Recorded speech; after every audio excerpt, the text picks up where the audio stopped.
Diskusi hubungan negara dan agama, malah bingung. Memangnya kenapa? Itu seperti dulu zaman P4, saya punya kawan di Jogja, teman saya nulis tafsir Profesor Zaini, itu pernah zaman Pak Erto disuruh sosialisasi P4 di Papua. Apa hubungan Pancasila dan UUD 45? Itu orang Papua jawab, hubungannya baik-baik saja, Pak.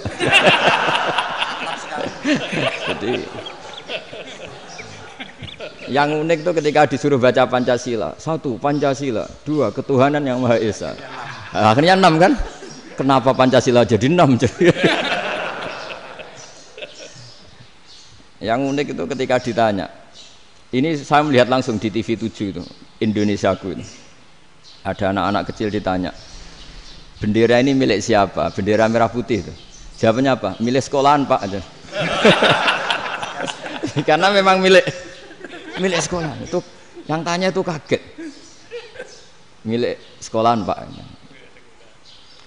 Nah, tentang tema ini mohon dibaca ini langsung start ya, langsung serius karena tadi sudah kayak jurkam tadi, ini yang langsung khas ilmuwan. Ini sebagai penghormatan saya pada Yunisma, ini khas keilmuan. Imam Zuhri adalah gurunya Imam Malik. Ya, saya ulang lagi ya, Imam Zuhri adalah gurunya Imam Malik. Halaman 29. Ini langsung start saya baca halaman 29. Dan ini terutama yang para punggawa-punggawa ini. Saya baca ya. Ini teks tidak ada yang saya rubah, memang persis seperti ini. Bismillahirrahmanirrahim. Yaqulu Zuhri, ini gurunya Imam Malik. Fama futiha fil islami fathun qablahu kana a'zama minhu. Innama kanal qitalu haitsul taqon nasu. Falam makanatil hudnatu wa wadu'atil harbu wa amanan nasu ba'duhum ba'du wal taqaw fatafawadu fil hadits wal munaza'ah. Falam yaklim ahadun bil islami yaqilu syai'an illa dakhula fihi. Walaqad dakhalataini kasanaten mithlu man kana fil islam qabla dzalika au aktsar. Terus ini ngomongnya harus santai, enggak boleh provokatif. Begini, kita tahu dalam perdamaian Hudaybiyah itu poin-poinnya itu semuanya merugikan Islam. Di antaranya adalah jika yang Islam masuk kafir harus dibiarkan karena berarti masuk ke habitat asli. Karena Nabi sebelum jadi Nabi komunitas pokok itu kafir, sehingga kalau Islam masuk kafir kembali ke habitat.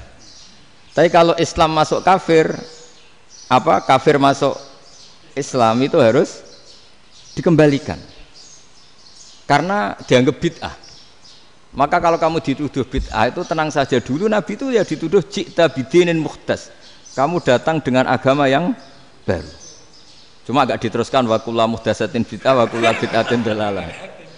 Jadi orang-orang kafir dulu kalau ngomentari Nabi ya ji'ta bidinin muhdas, kamu datang dengan agama yang baru.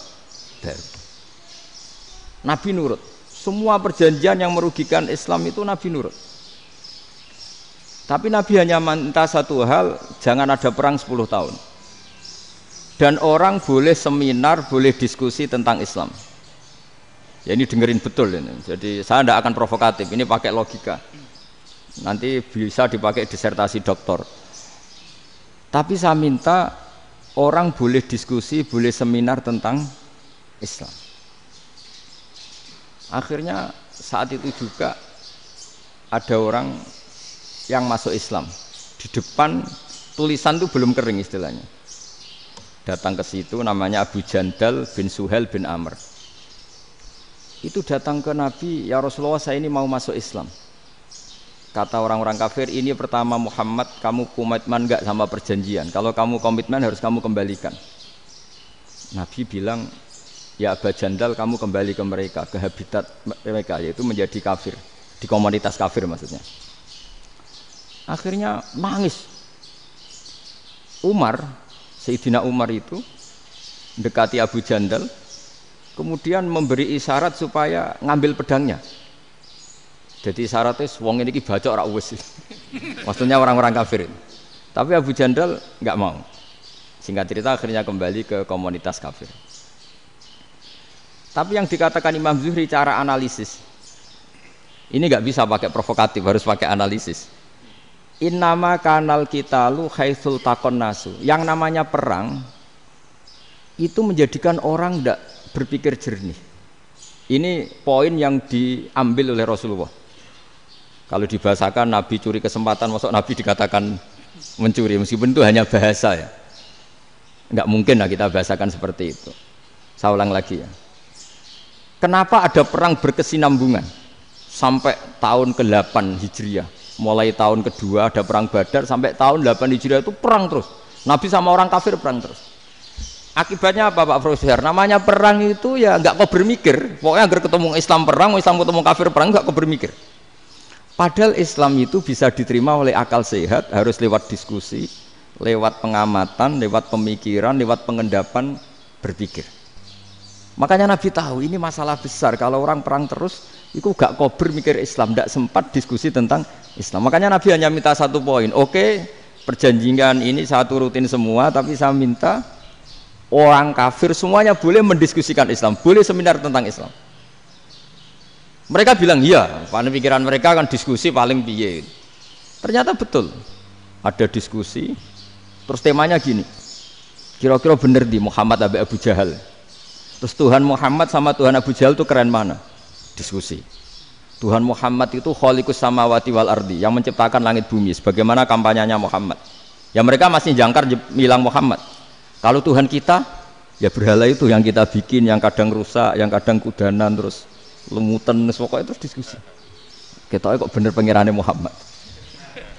Terus Muhammad Abu Jahal. Mulai dhisik Muhammad itu ora tau bodoh nih. Mulai dulu Muhammad tuh gak pernah bohong. Abu Jahal, waduh, wis bodoh nih ngongkonan. Wis ribet kan? Dan semua diskusi itu mengarah ke kebenaran Islam. Wah, akhirnya wong kafir sing tokoh-tokoh cara Jawa yo wah semane jebule masalah ini kan. Artinya gini, kalau kita ingin Indonesia damai, sebenarnya yang untung itu Islam. Karena Tuhan yang menciptakan langit dan bumi tentu gak akan diperbandingkan atau akan dikalahkan oleh Tuhan yang lahirnya saja sudah di bumi. Misalnya kita menjual Tuhan Allah, siapa itu yang menciptakan langit bumi, yang ada sebelum langit bumi? Bandingkan dengan Tuhan yang lahirnya di bumi, ada tanggal lahirnya, ada aktenya, itu kan sudah ribet kan? Begitu juga kalau memperbandingkan tokoh. Muhammad itu siapa? Tokoh yang bisa menyatukan pan Arabik, tokoh yang begini-begini, yang sayang istri, sayang keluarga. Dibandingkan dengan tokoh Abu Jahal, Abu Lahab yang corong jauh penggaweannya yang ngerugikan orang lain. Akhirnya orang itu mulai tertarik sama Islam. Makanya kata Az-Zuhri pakai bahasa dulu, falam yaklim ahadun bil Islam. Tapi kalau sekarang yang populer itu bahasa yatakallam. Sebenarnya yang benar itu bahasa kalimah yaklimu kalaman, karena masdarnya itu kalam, berarti sulasi nopo mujarrad. Tapi di fi'ilnya itu mujarradnya enggak kelaku. Jadi di fi'ilnya takallama ya takallamu, tapi untuk masdarnya yang kelaku kalaman. Jadi ini agak unik, agak enggak lazim. Sebenarnya kan takallama ya takallamu takalluman, tapi di masdarnya kalam populer, tapi di fi'ilnya tidak populer. Saya teruskan ya. Ini penting sekali. Jadi menjual Islam, kalau boleh dibahasakan menjual, itu tetap enak dalam kondisi damai. Karena kalau kita perang, itu bawaannya kalau ketemu ya perang. Kalau ketemu perang, sehingga orang itu rakober diskusi dulu. Saat benernya Islam sampai kafir itu bener di. Karena tidak kober diskusi, tidak sempat diskusi, orang yang milih yang kafir. Karena yang mayoritas yang kuat. Sementara Islam zaman itu lemah. Lah Nabi itu yang diminta hudnah, yang penting kita damai. Terus orang boleh mendiskusikan benar mana kita dan mereka. Ya setelah diskusi ya tadi kan nggak mungkin Allah yang begitu keren hebat pencipta langit bumi dibandingkan berhala yang mengurus dirinya sendiri saja tidak bisa. Walhasil terus orang mulai tertarik sama Islam dan aturannya nggak boleh dilarang diskusi itu. Nah makanya saya pernah ditanya beberapa profesor di Jogja, Gus suatu saat kalau kampus paling keren di Jogja ini ada Islamic Studies kemudian pengajarnya dari berbagai agama, ini riskan nggak bagi Islam? Saya jawab, asal yang didiskusikan Islam itu nggak masalah. Sing repot itu nak umat Islam. Karena kalau umat Islam yang jadi percontohan, banyak raja yang dolim, banyak pemimpin Muslim yang dolim, terus identik dengan Islam itu jadi dolim kan ribet. Ya kalau pas umat Islam, kalau Islam yang kumat kan jadi masalah kan. Nah, ini kan terus Jadi beda umat Islam sama Islam yang lagi apa? Kumat. Singkat cerita terus Islam mendapat posisi yang luar biasa. Nah, makanya di sini diistilahkan falam makanatil hudnah, ketika ada perdamaian wa amanan nasu ba'dum ba'do, orang merasa aman, itu fatafawadu fil hadis wal munazaah. Mereka berdebat, munazaah itu berdebat. Keren mana konsep Muhammad dengan konsep Abu Jahal? Keren mana konsep Tuhannya Muhammad dengan Tuhan kita? Terus diskusi dan mereka akhirnya ikrar, wah yang benar ya Muhammad lah. Di mana-mana Tuhan tuh ya sebelum langit dan bumi, di mana-mana Tuhan ya punya reputasi menciptakan.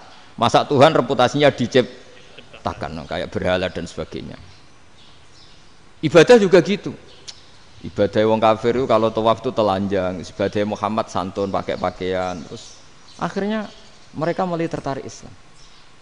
Sehingga saya lihat di beberapa tafsir, saya memang tidak akan ngomong yang tidak serius, ngergani Unisba ben sawangane pemikir serius.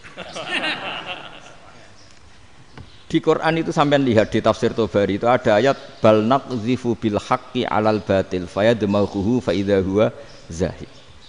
Qadzafa itu kalau di kamus tak lihat itu takallama bila dalilin. Qadzafa itu ya pokoknya sekenanya. Artinya gini, kebenaran Islam atau kebenaran hak itu kamu taruh sekenanya saja itu tetap menang.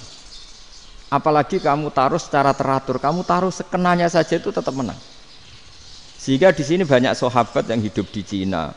Sekarang juga banyak orang alim yang milih hidup di Amerika, banyak orang alim yang milih hidup di Inggris. Dan mereka pede, percaya diri karena kebenaran itu kamu letakkan di mana saja itu tetap akan menang, akan menemukan momentum kemenangannya. Misalnya gini, contoh paling gampang. Dulu para peneliti, saya ulang lagi, dulu para peneliti itu ya datang kemana-mana, termasuk Ibnu Battuta, termasuk Ibnu Khaldun, ya semua peneliti itu suka neliti. Setelah diteliti, Quran itu satu-satunya kitab suci yang membicarakan sains, misalnya tentang falak, tentang astronomi, tentang asal-usul kejadian manusia, kejadian makhluk. Juga bicara tentang geografi, geologis, semuanya. Sementara kitab lain hanya cerita tentang mawaid wal hikam wal ibar. Jadi diteliti kayak apa, pada akhirnya hak ini yang menang. Bal naqzifu bil haqqi 'alal batil fayadmaghu fa idza huwa zahid. Saya berkali-kali cerita, ada ulama yang ahli matematika.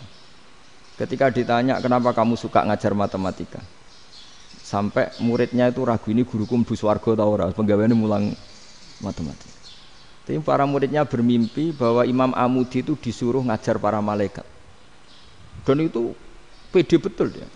Kata Allah, ini ulama saya yang iman kepada saya setingkat iman kamu.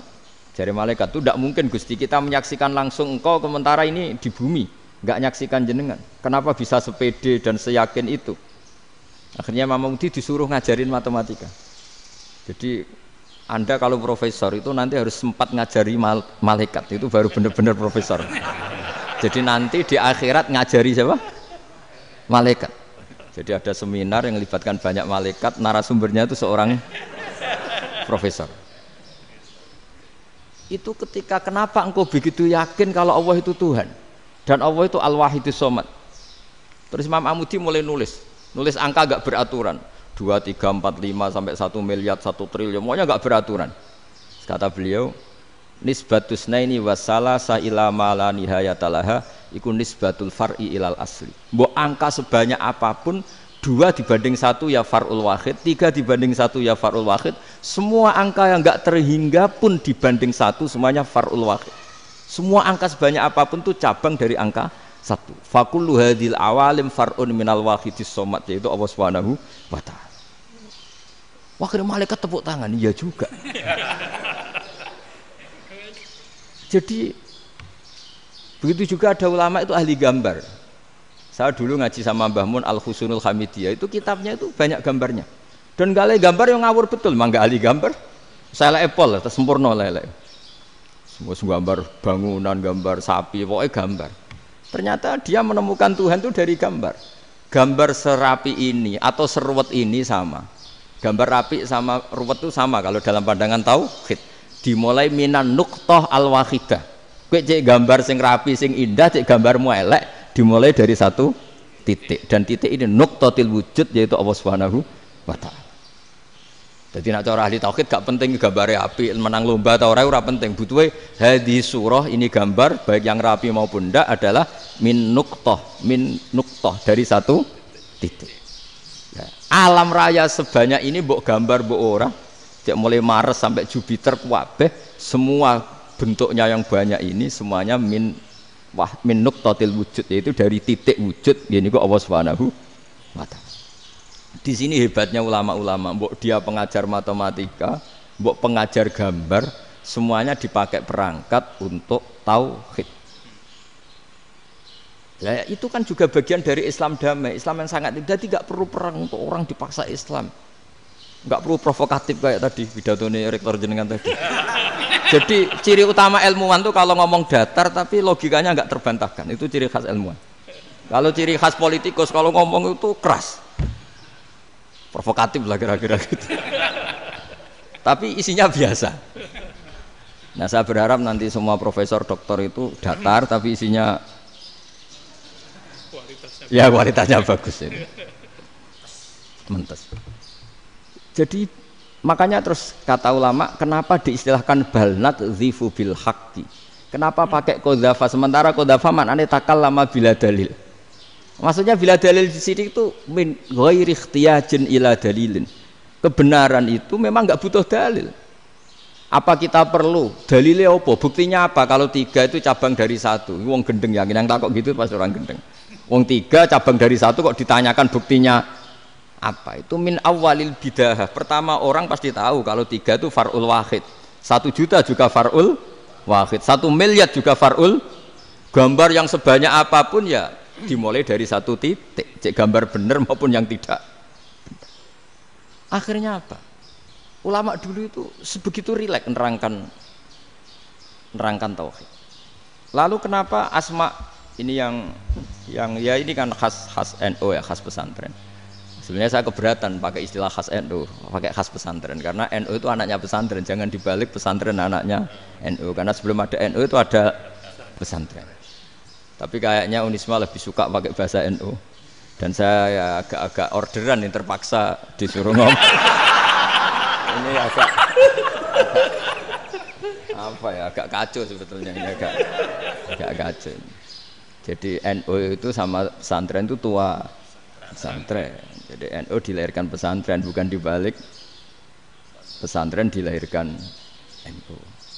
Sehingga barokahnya didirikan pesantren ini, kadang nyuwun sewu sekali Mbah Hasyim itu kadang ide besar beliau itu ora dituruti wong NU. Jadi Mbah Hasyim cara kula kok dadi Mbah Hasyim ya mangkel. Mbah Hasyim itu ngarang meno kentong. Nggih ngarang meno beduk, tapi wong NU nganggo kentong. Beduk. Dan uniknya Mbah Hasyim enggak tersinggung. Karena ciri khas pesantren itu membolehkan perbedaan apa? Pendapat. Itu masyhur khilafnya Mbah Hasyim sama Mbah Fakih Mas Kumambang itu sampai dikitabkan. Saling ngeritik, saling macam-macam lah. Jadi cara berpikir Mbah Hasyim ketika Nabi rembukan, ini gimana ya cara menentukan waktu sholat ya? Ya pakai kentong ya Rasulullah, dzakalin nasara itu untuk orang Nasrani. Ya pakai buk itu trompet, dzakalil Yahud itu untuk orang Yahudi. Terus, ada yang usul lagi pakai api ya Rasulullah, dzakalil Majusi itu orang Majusi. Setelah itu ada orang datang lari-lari cerita mimpi azan tadi. Ya itu terus dipakai sarana pemanggilan sholat ya azan itu. Sehingga Mbah Hasyim menolak kentong. Karena mantas sababi qaumin fahuwa minhu. Beliau keras sekali sampai bilang haram. Beliau judulnya ya haram, al-jasus antakhrimin nakus. Setelah naskah itu sampai ke Mbah Fakih Mas Kumambang di Gresik situ, di daerah Dukun situ. Dulu nggak ada WA ya, jadi sampainya ya lama. Makanya saya sampai sekarang nggak punya WA karena ya saya ulama kan, kalau WA-an terus ya jadi ulama. Nggak jadi ulama main WA-an terus itu. Lah itu termasuk rektor gak kau bermikir itu mesti kebanyakan WA. Karena kan otaknya didikte oleh sesuatu yang masuk. Sesuatu yang dilihat itu kan pasti mendikte kita. Beda kalau yang enggak WA-an kan mikir apa kita yang menentukan. Kalau WA-an kan kita ditentukan. Mau mikir anaknya butuh apa, gara-gara WA informasi Jakarta mikir Jakarta. Padahal secara kewajiban ngapain kamu orang Malang mikir Jakarta? Gara-gara WA, mikir Jakarta belum selesai ada berita di Sulawesi, mikir Sulawesi. Habis itu mikir NTT. Makanya semua orang sekarang merasa tokoh nasional gara-gara informasi yang masuk itu nasional. Jadi Mas Yo RT yang mikir gimana Gus Indonesia kok. Padahal RT loh. Sampai lupa kalau dia itu RT. Jadi semua orang sekarang merasa tokoh nasional. Dan itu gara-gara apa coba? Akhirnya semua orang juga punya ide tentang nasional. Harusnya negara itu gini-gini. Jebule wonge sing duwe ikon itu sapa? RT. Ribet kan? Saya teruskan, setelah naskah itu sampai ke Kiai Fakih Mas Kumambang, beliau itu marah besar. Ini harus dilawan, dan saya bukan karena benci Mbah Hasyim. Beliau teman saya ketika ngaji Kiai Mahfud di Mekah. Jadi Mbah Fakih dan Kiai Hasyim itu teman ketika ngaji di Mekah. Terus cara ngelawan tuh lucu. Lucu. Gak ilmiah, tapi gak ilmiah wong alim tetap ilmiah. Di mana-mana serupa itu tidak sama. Ya kalau mungkin zaman Nabi di Madinah itu, zaman itu, kentong itu identik dengan milik Nasrani. Di Indonesia beda. Pos kampling ya kentong, kebakaran ya kentong, wae sarapan orang di LP ya pakai kentong. Jadi tidak ada jaminan kalau kentongan itu identik dengan Nasrani. Lalu haramnya di mana? Yang di mana-mana tasabuh itu identik. Ini tidak identik. Mulai masalah kan? Mulai masalah. Jadi beliau gaya judul Hazruus. Hazruus itu kepala bergeleng-geleng. Sekarangan kok ngene jadi sekarangan kok provokatif gitu gitu. Nah. Dan itu Mbah Hasyim ya hormat Mbah Fakih hormat Mbah Hasyim. Saya sendiri secara pribadi itu lebih suka pendapat Mbah Hasyim sebetulnya. Karena bagi saya sholat itu sakral, ya sudahlah kalau sakral ya dipanggil dengan sesuatu yang sakral yaitu kalimat thayyibah azan. Tapi saya tidak akan bilang kalau kentongan itu haram. Karena kalau haram alasannya mirip orang Nasrani. Sementara pos kampling ya pakai kentong, ada banjir ya kentong, ada kebakaran ya kentong. Jadi tidak identik untuk misa atau untuk sholat ala Nasrani. Tapi itu dulu ya rileks saja. Dua beliau itu ya saling menghormati, padahal saling kritik. Dan dulu ulama yang beda madhab itu ya saling menghormati. Imam Syafi'i itu kalau sholat di kawasan Masjid Abi Hanifah ya tidak kunut. Ketika ditanya kenapa kamu tidak kunut, sementara engkau berpendapat kunut itu sunat. Ikroman di hadal madhab, saya sangat menghormati madhab. Imam Ahmad bin Hanbal itu berpendapat kalau orang pakai bekam, pakai iftisot atau hijamah itu batal sholatnya. Sementara Imam Syafi'i mengatakan tidak batal apa sholatnya atau wudunya tidak batal. Tapi Imam Ahmad itu ditanya, apa kamu makmum Syafi'i? Bagaimana mungkin saya tidak makmum sama wali kutub seperti Imam Syafi'i? Padahal menurut keyakinan Imam Ahmad ini sholatnya batal. Ini habis ikhtiqam udah wudu. Tapi tetap saja beliau karena perbedaan pendapat di furu' itu lazim.